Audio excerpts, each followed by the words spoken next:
მოგესალმებით კოლეგებო.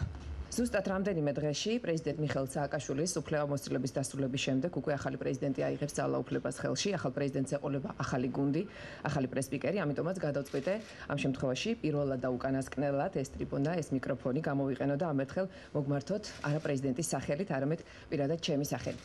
სარგებლობ შემთხვევით მინდა დაგემშვიდობოთ და მადლობა გადაგიხადოთ ჩემს კოლეგებს ამ 4 წლიანი თანამშრომლობისთვის, მადლობა ყველა შეკითხვისთვის, ყველა შენიშვნისთვის, დახმარებისთვის. ბედნიერი ვარ, რომ ურთულესი 4 წლის მიუხედავად, საოცრად პოლარიზებული პოლიტიკური ვითარების მიუხედავად ჩვენ მოვახერხეთ და ეს წლები გავიარეთ ყოველგვარი კონფლიქტის დაპირისპირების გარეშე. მინდა ვთქვა და მადლობა გადაუხადო პრეზიდენტის ადმინისტრაციის პრესსამსახურს, რომელიც დღეღამეში 48 საათი რომ იყოს 48 საათი იმუშავებდა. მადლობა ჩემს კოლეგას, მეგობარს ნათია ბანძელაძეს, თქვენ ყველაზე კარგად იცით რა რეჟიმით მუშაობდა ის და ყოფილა შემთხვევა, როდესაც მის მანქანას პრეზიდენტის ვერთფრენზისაც გაუსწრია. მადლობა ადმინისტრაციის მთელ გუნდს. მინდა გითხრათ, რომ აქ არაადამიანური რესურსების მქონე ადამიანები მუშაობენ და ამ სიტყვას განსაკუთრებულად აღვნიშნა. აქ მუშაობენ ადამიანები ჯერ კიდევ ედუარდ შევარდნაძის პრეზიდენტობის დროიდან. მე დღეს არ მოყვები სტატისტიკური მონაცემების ჩამოთვლას, რამდენ ადამიანს დაეხმარნენ ისინი, რა მიმართულებით მუშაობდნენ ისინი, რამდენ ადამიანს მისცეს ცხოვრების კიდევ ერთი შანსი და რა თქმა უნდა, მათი სამუშაო დღე არ იწყებოდა 9 საათზე, დილის 9 საათზე და არ ფთორდებოდა 7 საათზე და არც ღამის 10 საათზე და მათთვის არ არსებობდა შაბათი და კვირა. მაგრამ უნდა ითქვას, რომ ყველაფრის გაკეთება შეუძლებელია და აქვე მინდა კიდევ ერთხელ თქვა, მადლობა მათ ყველაფრისათვის. აქვე როგორც მოქალაქე, ჟურნალისტს ან როგორც ამ უწყების უკვე ყოფილ თანამშრომელს მინდა დავამატო, რომ ძალიან მინდა, რომ ეს ასახლე დარჩეს ისე ქვეყნის პირველი პირი, საქართველოს პრეზიდენტის განკარგულებაში. ეს იმას ნიშნავს, რომ დარჩეს ხალხის სამსახურში, რადგან ჩემი ქვეყნის პრეზიდენტს ჰქონდეს საშუალება ღირსეულად დახვდეს და მიიღოს საპატიო და საპატივცემულო სტუმარი. აქ ყველაფერია იმისთვის, რომ იმუშაოთ საკუთარი ხალხისათვის, ქვეყნისათვის და ღირსეულად წარმოაჩინოთ თქვენი ქვეყნის სახე.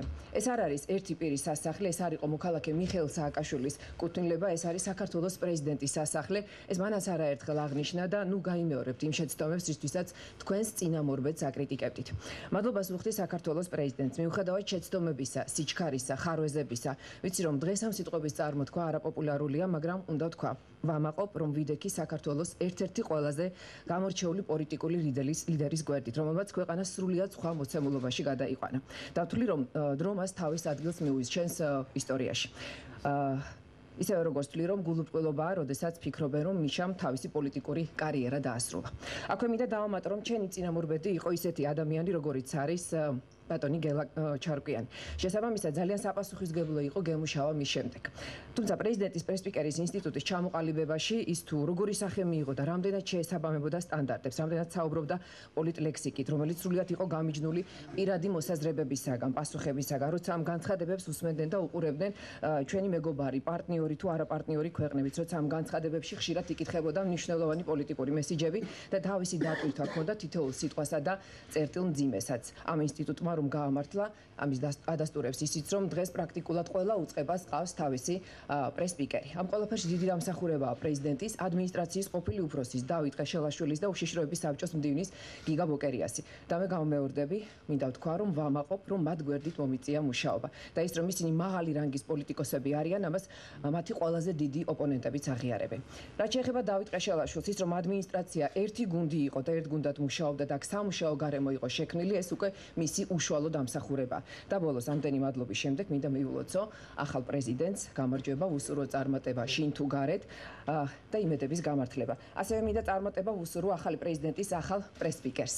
ეს არ არის მარტივი საქმე, მას ხშირად სახელმწიფოებრივად ყველაზე აუცილებელი, მაგრამ არაპოპულარული განცხადებების გაკეთება მოუწევს, მერწმუნეთ, ამას ყველაზე მეტად მე გავუგებ. და ვუსურვებ ამ ტრიბუნიდან ქვეყნის სასიხარულო, ქვეყნისათვის და ხალხისათვის სასიხარულო ამბები ეცნობებინოს. და ის რაზეც მე ვოცნებობდი, მან წარმოთქვას ამ მიკროფონთან.